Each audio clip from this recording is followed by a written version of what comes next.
प्रिय विद्यार्थियों, आज का जो हमारा विषय है और जो कि आपके बीए थर्ड ईयर का जो आपका फर्स्ट पेपर है, समाजशास्त्रीय चिंतक और उनके सिद्धांतों के संदर्भ में, उसका एक बहुत अभिन्न जो हिस्सा है, उस टॉपिक पर हम आज बात करेंगे। अभी तक आपने फर्स्ट ईयर में समाजशास्त्र का कैसे प्रारंभ हुआ, अगस्त कॉम्ट ने क्या किया, कैसे क्या नहीं किया, इस सब के बारे में अगस्त कॉम्ट ने उत्पत्ति की, 1838 में विषय के रूप में बनाया, और भी बहुत सी बातें आपने पढ़ी। सेकेंड ईयर में आपने सामाजिक अनुसंधानों के संदर्भ में बात की, सामाजिक समस्याओं मुद्दों के बारे में बात की।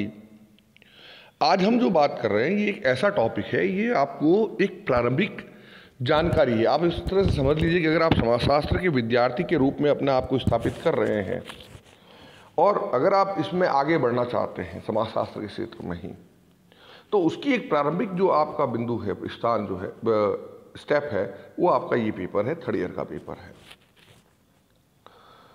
हम सभी अभी तक ये जानते हैं, और चूंकि अभी हम कोविड-19 महामारी के चक्कर में, कोरोना के चक्कर में हम लाइव क्लास नहीं कर पा रहे हैं, तो ये हमारा एक अल्टरनेटिव हमारा सिस्टम है जिसमें कि हम इस तरह के वीडियो जो है वो अपलोड कर रहे हैं। तो मैंने पहले अपना एक पूरा का पूरा वीडियो इस समाजशास्त्र के उद्भव के ऊपर वीडियो अपलोड कर लिया था और आप लोगों के उस पर दे दिया था। यूट्यूब चैनल पे भी वो, अपने कॉलेज के चैनल पे भी वो आपके पास उपलब्ध है, उसका लिंक भी आप उसमें आप जाके सीधा उसको देख सकते हैं। लेकिन पहले मैंने वो टॉपिक इसलिए डाला था कि आप उसको पहले एक बार पढ़ लें, उसको सुन लें। पढ़ना भी साथ साथ हो जाएगा, पूरा टॉपिक मैंने उसको लेक्चर दिया हुआ है, तो वो आप सुन लें उसको। तत्पश्चात आप उस पर आराम से, जब मैं आपको ये समझाऊं, क्योंकि जैसे क्लासरूम में अब तक हम बात करते आए हैं आमने सामने, अब वो लेक्चर तो संभव नहीं है, तो ये इसी माध्यम से ही सही। लेकिन मैंने फिर भी आप लोगों से कहा था कि उसको पढ़ने के बाद में अगर आपको कहीं कोई संदेह हो रहा है तो उसको आप करें। आप घर पे बैठे, इसका मतलब आप ये ना लगाएं कि पढ़ाई नहीं हो रही, पढ़ाई हो रही है। ये प्रशासन भी यही चाहता है, सरकार भी चाहती है, और डेफिनेटली हम भी यही चाहते हैं कि पढ़ाई आपकी होती रहे, क्योंकि एग्ज़ाम कभी ना कभी, ये कोरोना जो एग्ज़ाम तो आपका वापस होगा ही होगा। थर्ड ईयर का, आप सेकेंड ईयर में आपको प्रमोट करके थर्ड ईयर का तो एग्ज़ाम होगा ही, तो आपको ये सब चीज़ें तो करनी है। तो ये एक घर बैठे आपकी एक तरह से आपको पढ़ाई आपकी हो रही है। तो यहां पर मैं आपको ये बताना चाह रहा हूं कि समाजशास्त्र का प्रारंभ कैसे हुआ, उसके ऊपर मैंने अपने जो नोट्स तैयार किए थे, उसी नोट्स की मैंने पीपीटी बनाई और वही मैंने आपको भेजा था। पहले शब्द जो मैंने शुरुआत की वो मैंने की, उत्पत्तियां सदैव अस्पष्ट होती है।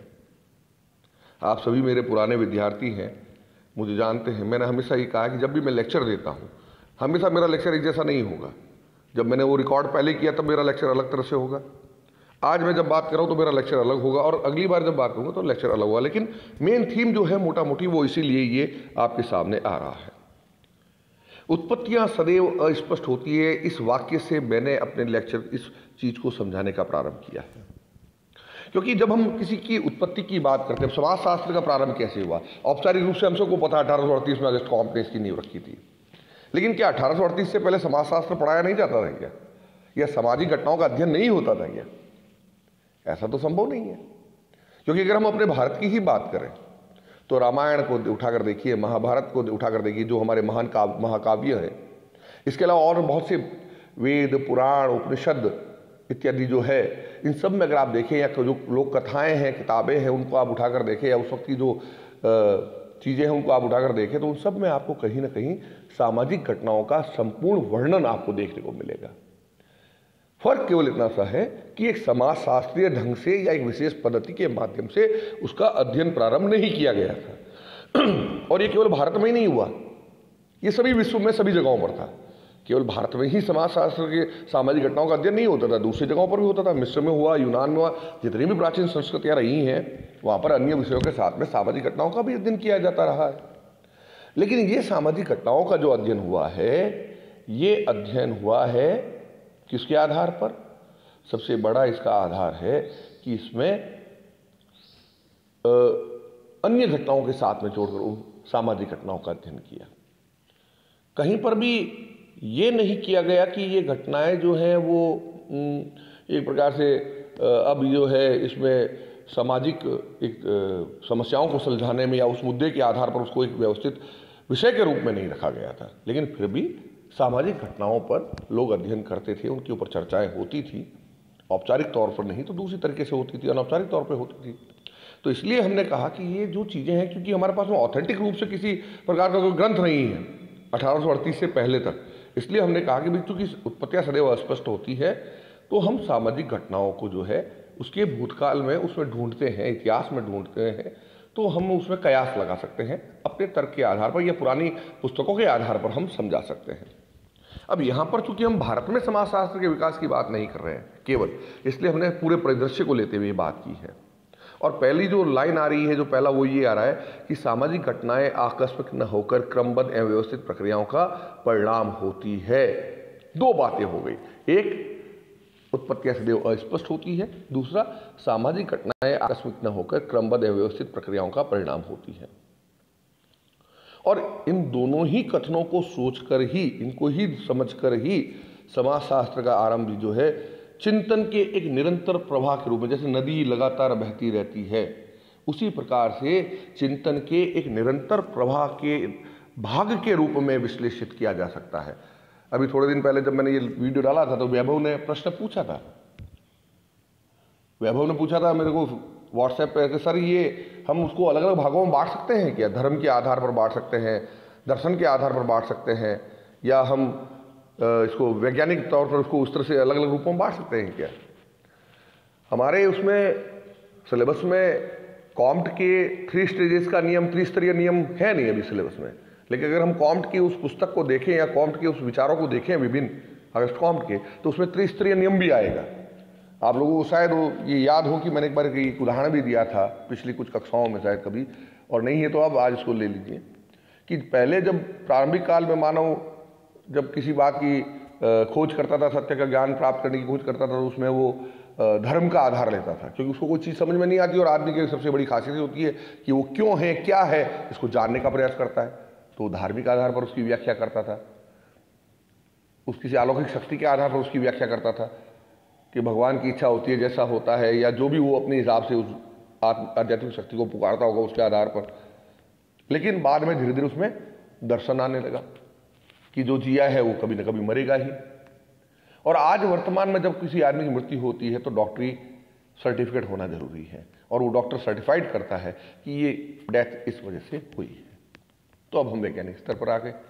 तो इस तरह से अलग अलग स्तरों पर अध्ययन की जो है ये तरीका इसमें हमें देखने को मिलता है। समाजशास्त्र के जो प्रारंभिक विचारक थे उन्होंने यही चीज सोची थी कि समाजशास्त्र जो सामाजिक घटनाएं जो घटित हो रही हैं वो कोई अचानक से होने वाली घटनाएं नहीं हैं, बल्कि इन घटनाओं के पीछे भी एक निश्चित क्रमबद्ध एक व्यवस्थित प्रक्रिया होती है। और उसी प्रोसेस के माध्यम, जैसे बारिश हो रही है तो बारिश अचानक नहीं होती, बारिश का अपना एक प्रोसेस होता है, मौसम बदलते हैं उनके अपना एक प्रोसेस होता है, रात और दिन होते हैं उसका अपना एक प्रोसेस होता है, प्रक्रिया होती है, अचानक थोड़ी होता है। तो जिस प्रकार से प्राकृतिक घटनाएं आकस्मिक नहीं होती, उसी प्रकार से सामाजिक घटनाएं भी आकस्मिक नहीं होती है, बल्कि एक निश्चित प्रोसेस पे चलते चलते, क्रमबद्ध तरीके से और व्यवस्थित तरीके से चलते चलते एक निश्चित प्रोसेस या प्रक्रिया का परिणाम होती है। केवल उस प्रक्रिया को समझने के लिए हमें ज्ञान होना चाहिए, और वो जो ज्ञान हुआ जो कॉम्ट से पहले सेंट साइमन करते थे, सेंट साइमन जो कॉम्ट जिससे बहुत ज़्यादा प्रभावित थे, सेंट साइमन भी इसको इसी रूप में बनाना चाहते थे, समाजशास्त्र को एक व्यवस्थित ज्ञान के रूप में। पुस्तकों में अगर आप देखेंगे तो आपको पूरा निश्चित यदि मिल जाएगा आपको। तो सेंट साइमन भी यही चाहते थे, तो कॉम्ट उनसे प्रभावित थे और दोनों ने मिलकर इस तरह से सोचा था।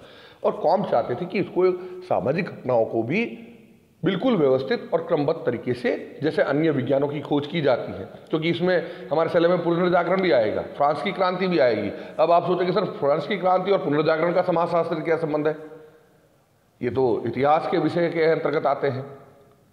लेकिन पुनर्जागरण और फ्रांस की क्रांति इत्यादि से उनको, या जो औद्योगिक क्रांति हुई इंग्लैंड में, उसका इससे क्या लेना देना है, वो भी उसमें आता है।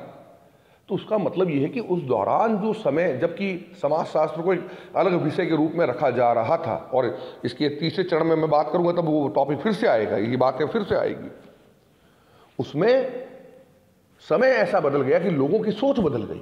विशेषकर यूरोप में जब पुनर्जागरण हुआ, पुनर्जागरण के पश्चात ऐसी अवस्था आ गई जबकि लोगों के दिमाग में ये आ गई कि अब ये धर्म और दर्शन के आधार पर तर्क ज्ञान नहीं प्राप्त करना है हमें और उस ज्ञान की उसकी कोई महत्वता भी नहीं रही।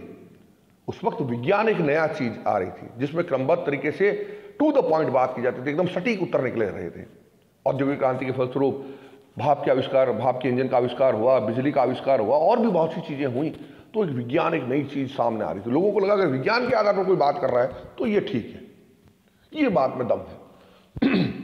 और समाजशास्त्र के जो प्रारंभिक जनक रहे, जो समाजशास्त्र को अलग विषय के रूप में रखे, वो चाहते थे कि इसको भी एक वैज्ञानिक पद्धति के आधार पर इसका अध्ययन किया जाए। आपने फर्स्ट ईयर में पढ़ा था समाजशास्त्र की प्रकृति, क्या वो विज्ञान है या नहीं है। मैं जानता हूं कि आप लोग, क्योंकि मैंने ही उन सारी चीजें आपको बताई हैं, तो उस चीज को आप याद कीजिए। तो समाजशास्त्र की प्रकृति, तो वो चाहते थे कि समाजशास्त्र को एक वैज्ञानिक दृष्टिकोण दिया जाए और उसी आधार पर उन्होंने समाजशास्त्र को 1838 में रखा। लेकिन 1838 से पहले क्या था, वो है समाजशास्त्र का उद्भव। आज मैं बिल्कुल क्लासरूम की टीचिंग की तरह बात कर रहा हूं, आज मैं कोई वीडियो की तरह आपको नहीं समझा रहा हूं, बिल्कुल जैसे क्लासरूम में टीचिंग होती है। फर्क केवल इतना ही है कि यहां मेरा चेहरा आपको दिखाई नहीं दे रहा है। टेक्नोलॉजी बहुत जल्दी इंप्रूव करूंगा, अपना फ़ोन चेंज करूंगा और जल्दी ही आपको चेहरे सहित आपको ये टॉप जो है, आपको ये वीडियो दिखाई देगा।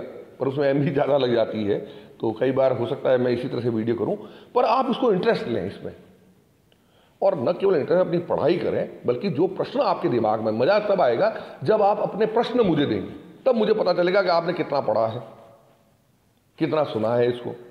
तो अपने प्रश्न पूछें या मुझे फीडबैक दें अपना। मैं चाहता हूं कि आप मेरे पर्सनल व्हाट्सएप, क्योंकि इसमें तो मैंने ग्रुप में तो मैंने मैसेज बंद कर रखे हैं, क्योंकि अलग अलग तरह के मैसेज आते हैं, कोई हाय हेलो कर रहा है, जय जाट, जय वो, ये नहीं चलेगा। आप मेरे पर्सनल ग्रुप पे डालें, मैसेज डालें और अपना फीडबैक दें कि ये आपको कैसा लग रहा है और इसमें आपको कितना समझ में आ रहा है।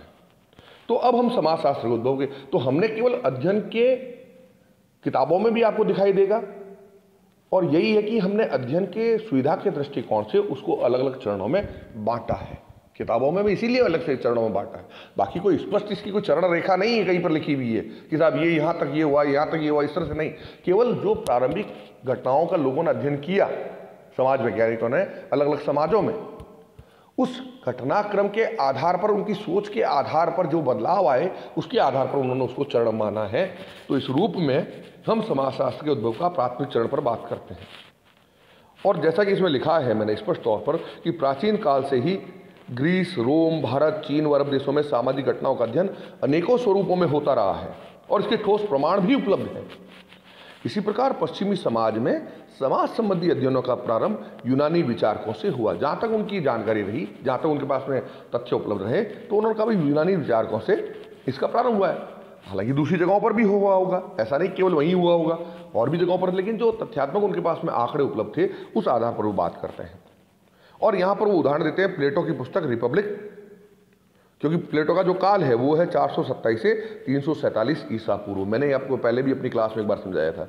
ईसा पूर्व जब आता है, यानी कि ईसा समय को, काल को बांधने के लिए या उसको गणना करने के लिए उन लोगों ने, जो यूरोपियन समाजों ने या पश्चिमी समाजों ने जो उसमें दिया है, वो ईसा के जन्म के पश्चात और ईसा के जन्म के बाद, यानी कि ईसा पूर्व और ईसा पश्चात, यही है, before Christ and after Christ, after death of Christ. तो ये आप उसमें आप देखिए ईसा के जन्म से पूर्व और ईसा के जन्म के बाद के काल, इस तरह से उन्होंने गणना की, तो इसलिए ईसा पूर्व ये शब्द आता है बार बार।